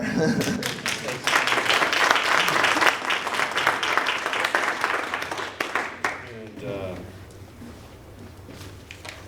Tamor? I know I spoke last time, I'll try to make this quick. So, just to, I guess, reiterate the point from last time that I know another individual said last time and that someone else said today, to slow this process down. More than anything, I think we need to have a substantive, objective survey to all adult residents of Monona, inquiring about their interest in this, intent to use or not, frequency of use, if people want full-size city buses on residential streets, the hours it's running, and so forth. And it needs to be objective, and it needs to get to every citizen. And so that needs to be done through like regular U.S. Postal and not through SurveyMonkey, because I know a lot of folks don't necessarily have that access. So before this moves any further, I know you have the survey numbers from 166 people. I don't even know if that was exclusive to Monona. So let's survey our residents and see what the residents want. I think that's the starting point here. So, the other thing too, and I don't want to be contentious here, but in the 10-12 meeting, Nancy, around the 25-minute mark of the meeting, you said something, I'm going to paraphrase here, that you said, I would say that we can do anything as transit committee members if we can do anything as transit committee members is to get the words out to our social networks and people who are potentially in favor of this plan and encourage them to come to this meeting, because something that happens is like the people who are all for it are like, great, it's a public hearing, open house, and then the people who are against it, the people really struggling with it, are the ones who show up, and it ends up not necessarily being a good balance, and it makes it more challenging because of certain people or groups who decided to show up. Those certain people and groups are your residents of this town, and they're your constituents. And I have a hard time trusting the committee when you're telling people at a meeting, and I don't know how many people were there, to get out to your social networks to get the word out. It kind of sounds like let's stack the deck in our favor. I feel like the committee is already kind of set on doing this. I have an alternative route that I would like to propose. I'm not completely dead set against Madison Metro. I don't think anyone is like a hard no to Madison Metro. I think what the hard no is to the map that is there currently. It also sounds like we've tried to get Madison Metro to on Monona Drive, and they don't want to because I don't know if it's economically feasible for them. But it might be what our city wants. It would be great for the business corridor. You've got a business there to have the bus stopping there. Why would we want to have it stopping all the way up on Owen? It'd stop right in front of your business. There's all these businesses here that can thrive off that. Now, again, I said I came from a commuter. I can't see the time on there. I came from a commuter rail neighborhood. People, and I understand there's accessibility issues for some people, but most people would walk a mile, mile and a half, all sorts of weather, to get to the commuter rail station, take the train to wherever they're going, and then walk to wherever they're going. So I don't know how to officially submit a map. This is not my official submission. But basically what I have right now is it goes down Monona, then at rush hour, it goes up to the city center on Nichols. There maybe has to be a little construction done to have a turnaround there, where it would go back down Nichols and then continue on Monona Drive on its route. So this would be from here, from Monona Drive to about here, this is about within a mile of walking distance. And when you're going north and south of Nichols, if that bus is going up there during rush hour, it's also with about a mile walking distance for people, and also people who might get on the bus here. This route also goes past the bank. I got you. It goes to the bank and the grocery store, which I know is very important to people. So if someone wants to tell me how I can submit this. Can you submit that to, you can send it to. Let me work on, I want to work on a clear copy. Sure.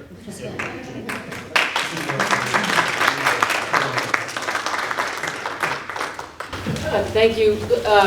First of all, let me just say, as it relates to the last survey, just so people are clear, it was only responded to by 166 people. That survey did go out to every single household by mail, by U.S. mail, with a request to take the survey, and there was also hard copies provided at the senior center and at the library. So just so you know, we tried to get everybody. Second, I want to be clear that I'm very aware that that statement was inappropriate, and in fact the commission members called me on it a few minutes later to say it sounded like, even though that wasn't my intention, to say I was stacking, or that I was stacking the deck, just that I wanted to see I wanted balance. We needed to hear from everybody, and a few minutes later in that same meeting, I was corrected by fellow commission members and gladly corrected the record. So I just want to make sure. I didn't listen past that point, so I was kind of like, I heard that, and I'm like, oh. Yeah, so just so you know, I was well aware of it, yeah. Okay. All right, let's keep going. And then we have Lynn Stefan, is that it? Is that correct? Good news, I'll be brief. I live here at bus stop number 9. But after a little bit of soul searching, I know that carbon is the #1 job of this world. Thank you for your comments. And I would rather not have a bus of any size going past my living room window. But I would ask that we're sure that there will be people on the bus. And I heard the terms pilot from Madison Metro. And I think what we need to do with that pilot is to be very clear about what are the measures of success for transit working in Monona. And if that, I can tell myself that bus just saved my grandchildren 2 more years on the planet, I'll accept it. But please, let's be sure that I'm not looking at a bus with nobody on it. Thank you. Thank you.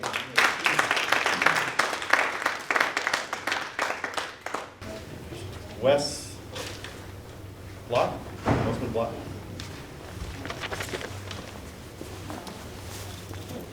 It's an absolutely thankless job to be a member of, to be a public servant, member of the commission, and the people I know up there, I believe are here to do the best for the city, and I thank you for your service. We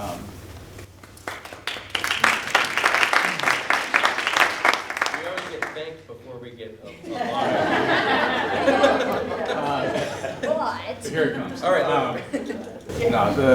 I'm not going to go through all this because a lot of points have been made. I'm going to try to pick on a couple of things here. I think the point number 1, I think this is a big change, and you're hearing that, right? People are speaking out passionately about this change, and I think the issue really is not the substance of moving to Metro Transit, it's the how. How are we going to do this, and what's the impact going to be, and particular the C3 going through the residential piece, right? There's a lot of feelings about that.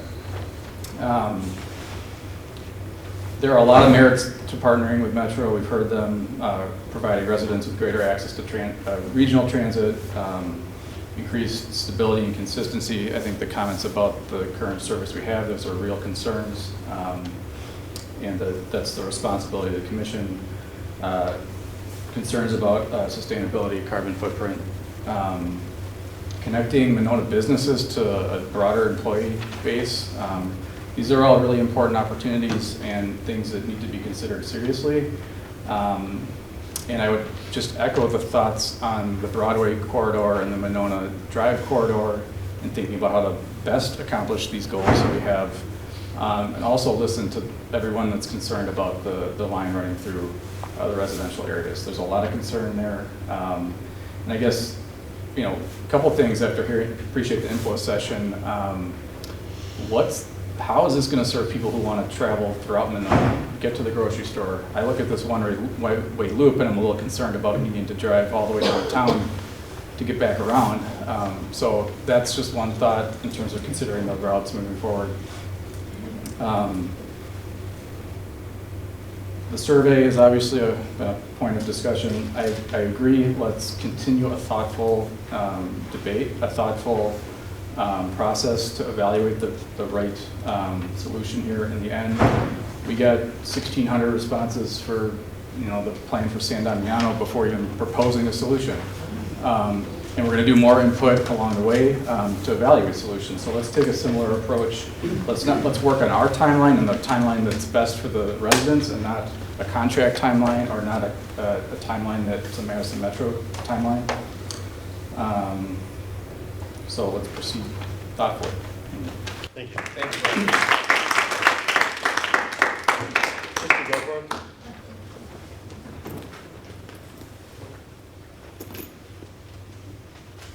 I appreciate the platform for the small people. Thank you.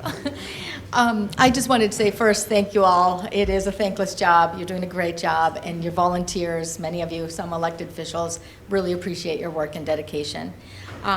I was on the Transit Commission for several years. I was also a former alder, and last week at the session, I realized some of the background information had been missed because much of this commission was different than what it was when this all started. So I wanted to provide a few thoughts on that. When we did the survey in 2021, it was at my suggestion because we were coming off of COVID somewhat, and we wanted to take the pulse of the users to find out how they were feeling about riding transit again and those needs. We wanted to see how comfortable they were. And we did have 166 people take that survey. We'd heard that a lot of people had sold their cars because they were working from home, but they'd made a commitment to lower their carbon footprint. But they still wanted to get to downtown Madison. They wanted to go to soccer games. We heard about the concerts. We heard about wanting to go to the Dane County Farmers Market and not having a way to do that, especially with their children. So we heard the call for joining Metro and for an expanded service area. So it might not have been necessarily joining Metro, but an expanded service area because Monona's is so limited in time, being the kind of early morning rush hour and late afternoon rush hour.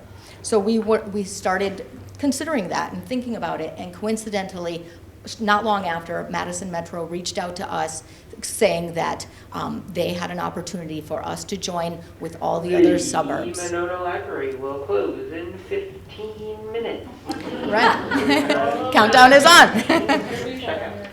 I also wanted to make sure you knew that the Senior Center Director, Diane, was diligent, and she came to every single meeting on her own time outside of her hours to advocate for every senior in this community. So please know she fiercely advocated for you. We thought about you every step of the way, and this is what really got us thinking about the most vulnerable users, those who are low income, those who cannot afford a car, those who are struggling to afford apartments because of housing inaffordability, and those who wanted to lower their carbon footprint.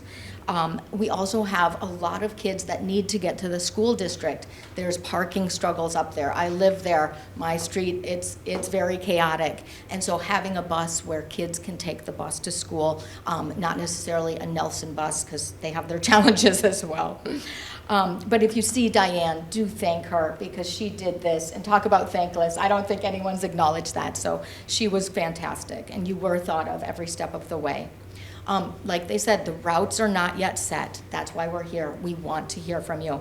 This has been in discussion now for over 18 months. Christy, we're out of time. Okay. You want to wrap up? Oh, yep. And so another great lesson to us. We sent that survey out everywhere. I took paper copies to multiple senior living facilities myself, and I picked them up. Mark entered them by hand. And so when we have an opportunity to take a survey, take it. I think it was all the bus riders that took the survey, and that's what we heard. And so we responded. We're going to have to stop. I think it'll be better turnout. Yeah, I think there will be. Okay, I just wanted to say the paratransit gives you an option to have more access, and it's more expensive because you have more access and you can live life more fully. It is the same service with much more access and service. Yeah, thank you. Thank you. Amy Bussey.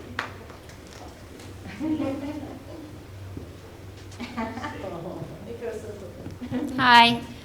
Again, I want to thank you guys for allowing us to have the community impact or community input. I've been a resident here since 2013. I have 2 elementary age children.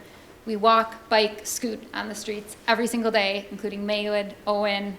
And so a lot of the things that have said today, I totally agree with. I think, your duty is not to make decisions in a vacuum, right? Your duty is to make the decisions based on the community impact, the community residents. So I'm really glad that we're all here and making sure that we're making decisions based on what us 8,000 people want and not what Madison Metro might want. I think what I've heard today is that we have to relook at the map.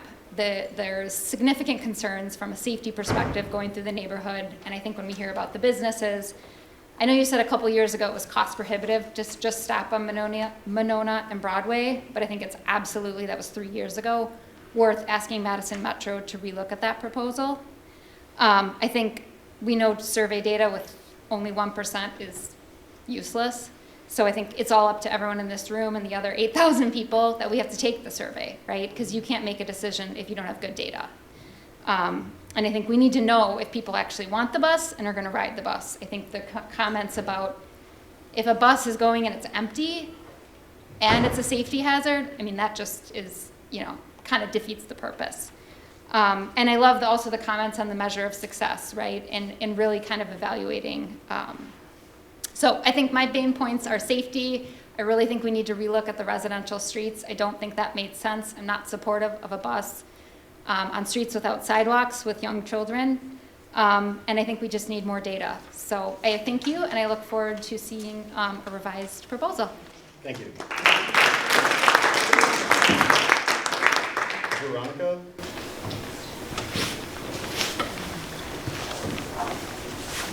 I moved here in 2020. I'm an occasional rider of the Metro, well, also both. Let's say both. I will most likely take Madison Metro. Usually I work late nights. I don't know when I'm getting off sometimes. I'm also, full disclosure, Matthew's partner, so we live together in Funright. I have grown to love the customizable nature of Monona Transit. I very much appreciate the relationship I have with my driver, and I really enjoy that, but it does come with certain obstacles. It is more expensive for me to take Monona Transit because it is another thing that I have to pay for ticket-wise, and that's kind of a struggle, whereas it's like 20 rides is kind of equivalent to what I would pay in a Madison Metro bus pass. I am a UW employee. And I also want to mention that at one point, I've also been in person this entire time since the beginning of the pandemic. I do not work from home. I work 40 hours a week. I've made it to campus and downtown through multiple different jobs, but now I'm in UW. At one point earlier this year, I was injured. This was during a lack of service.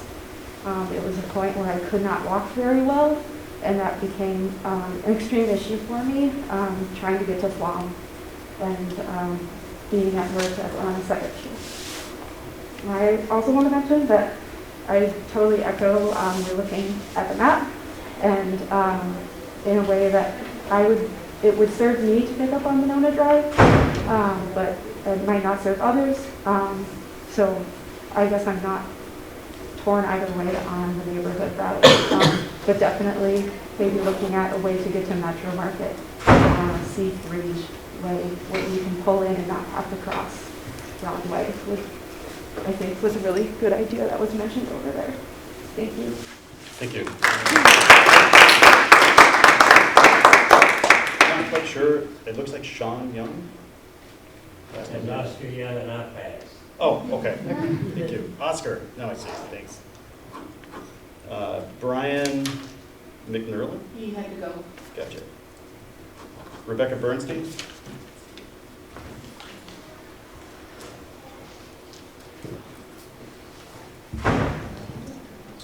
As I mentioned during my comment, I have a mom who lives at Heritage Monona, and we have very delightfully used the Monona lift a number of times. The door-to-door service has been marvelous.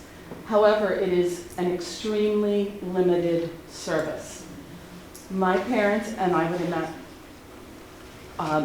the UW's geriatric clinics, which are exceptional, are at the American Center and in Fitchburg. The lift service does not go there. For me to get my mom there, I need to get a private ride, which is $70 round trip, or rent a van from Mobility Works in Sun Prairie, which I have to do for 24 hours, which is $170. That's for a doctor's appointment. The fact that Madison Metro's area would include going out to, my folks are at their services at the American Center UW facility, is extraordinary. And it is absolutely true that the lift is currently $1.50, but I would happily pay $3.75 to be able to get my mom to the doctor's. It is she has not been seen in person because it is, for the past, say, 6 months, because it is so difficult to get her there. And I am a person who is not struggling for money, and still $70 for a doctor's visit for the ride is exceptional. So I am only speaking to the paratransit part, but for me, it would literally be life-changing.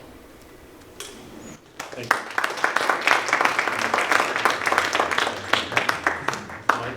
Mike? Is Grace Wenham still here? Yes. Yes, Grace. Yes, Yep. Do I have to come down here? No, you can stay there. Okay. I have a really loud voice, and I know you're timing me. I'm close to 3 minutes, but I'm probably going to go over, but I timed myself in like 3.5. So my name is Grace Wenham, and I am here to voice my dissent for the proposed Madison Metropolitan City bus route.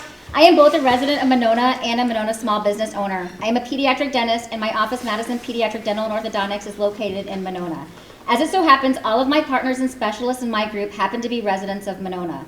We serve many children and their families in the Monona community, so I'm here today advocating not only for the safety of my own young children, my partner's children, the children of our friends and neighbors, but also for my patients and the families we serve. I have concerns about the safety of the proposed Madison-Monona portion of the bus route. Specifically, I'm deeply concerned that the proposed route does not have bike lanes and sidewalks along its entirety. This proposal will have city buses traveling through the heart of the city, past the park, Dream Park, tennis courts, and pool. These are routes that receive heavy traffic used by children and their families. Even more concerning are the parts of the bus route that not only lack a bike lane or sidewalk, but also allow curbside parking. Consider already the dangers of young pedestrians traveling on these roads having to navigate two-way traffic without a sidewalk around a parked car on the curb. Adding a large city bus to this already hazardous traffic condition is unwise. I also have concerns that the Transit Commission's proposal, I did not know it was not the Transit Commission, but the Madison Metro proposal has buses traveling through areas known to be dangerous for pedestrians and cyclists. In 2017, the City of Monona partnered with UW and published a report titled Locating Unsafe Areas for Cyclists and Pedestrians in Monona, Wisconsin. So sir, you with the green jacket, this data has been published. Actually, it talks about accidents and slopes and things like that. This report categorized unsafe environments for pedestrians and cyclists and identified the unsafe areas in their diagrams. They noted, and I quote, clear elevated risk for pedestrians and bicyclists when they are forced to inhabit the same space as automobiles without any type of safety buffer separating them from traffic.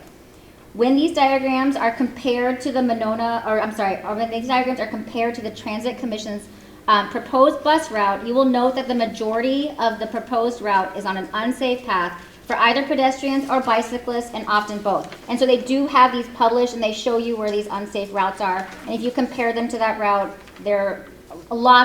almost all the route is, they don't have both of these safe passages.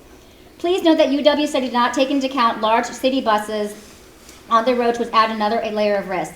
The U.S. Department of Transportation Federal Transit Administration's publication entitled Improving Safety for Pedestrians and Bicyclists Accessing Transit discusses in depth the planning required for the safe coexistence of bus transit routes with pedestrian and bike traffic.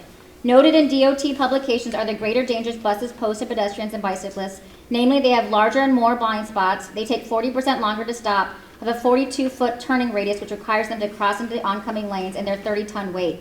Each of these dangers pose an even greater risk to our young commuters who would have an even harder time who would be even harder to see in a blind spot and are less likely to be able to rescue themselves from a bus that cannot brake quickly.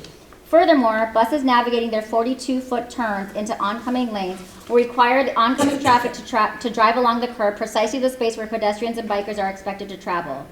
The DOT publication and the UW City of Monona's publication does have recommendations for safe travel for pedestrians and bicyclists, and among the recommendations are bike lanes for bicyclists, sidewalks for pedestrians, crosswalks along transit routes, increased street lighting for visibility, and pedestrian and bicycle signals. I don't believe that the federal and our own city safety recommendations can be ignored. If the Transit Commission is to present a new proposal in the future that does include the adequate safety measures of sidewalks, bike lanes, transit stop facilities, increased street lighting, and pedestrian and bicycle signals to accommodate the bus route, I believe it would behoove the council to conduct the cost-benefit analysis and a community survey to determine if the ridership in this city supports these changes. I would like to note that the data I presented is based on the most current information I could source. I can provide a copy of all of my sources to the committee. I've printed them all out. If there have been changes to the federal or local recommendations or I have misrepresented the committee's proposed bus route, I ask the committee to please give an update on these changes. In closing, in the interest of safety, I hope that the committee will the Madison H and L routes with doors open stops on the Monona driveway, Monona Drive and Broadway, which I think somebody mentioned, but reject the Madison-Monona route as it is currently proposed. I greatly appreciate being given an opportunity to speak with you today, and I thank you for listening.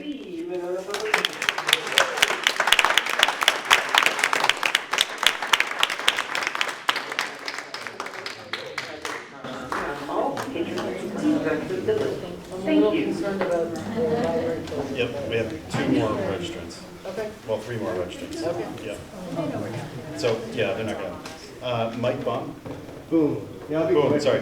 I'll be quick because I can't follow you. I would implore this committee to use data like what she just put forth to be utmost in the determining factor of whether this map happens or not.